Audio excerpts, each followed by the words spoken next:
ఇంకొకటి దాని మొగడంటే దానికి సిగ్గుండాలి వాని మొగనికి. తనే వెళ్ళి షాపింగ్ షాపింగ్ కాదట, ఈ డ్రెస్ బాగుంటుంది నువ్వు వేసుకో అంటాడంట. వానికి ఎంత సిగ్గు లేదో మరి, వాడు బయటకు మరి ఆడు ఎట్లా బయటకు వచ్చి మాట్లాడుతున్నాడు, వానికి సిగ్గు శరం ఉండాలి. అరే నీ పెళ్ళాన్ని నువ్వు చూడమంటే మందికి చూపిస్తాంటావేంద్రా, సిగ్గుండదా నీకు? ఏం మాట్లాడుతున్నావురా అసలు? ఆడదాని సంపాదనతో అదో బతికేనారా నీది?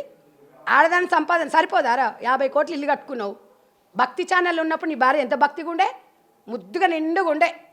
ఈ అడ్డమైన షోలకు పంపించి నీలాంటి మొగడు ఎంకరేజ్ చేయడం వల్లనే ఎవడు చేయడు రా. ఇట్లా ఏ మొగోడు పూటకు లేకుండా ఏం లేదు, కానీ నా భార్య నిండుగా ఉండాలి, నా భార్య నేను తెచ్చి పెడితే తినాలి అంటది. కానీ మళ్ళీ అట్లాంటి ఏమంటారు కొంతమంది వక్తలు ఉంటారు కదా ఆడోళ్ళు, ఏంటమ్మా స్వేచ్ఛ లేదా, ఆడదానికి స్వేచ్ఛ లేదా, మేము ఇండిపెండెంట్. నేను అలా అనట్లేదు, మగవాడు ఒక ప్రేమగానే నా భార్య బాగుండాలని కోరుకుంటాడు. కానీ ఇప్పుడు జాబులు చేసే వాళ్ళందరూ చెడ్డవాళ్ళు, ఇళ్ళల్లో ఉన్నవాళ్ళు మంచి వాళ్ళంటే నేను ఒప్పుకోను. ఎవరి పనులు వాళ్ళకు ఉంటాయి, ఎవరిది వాళ్ళకు ఉంటుంది. స్వేచ్ఛ అంటే నువ్వు ఇండిపెండెంట్గా ఎదుగు.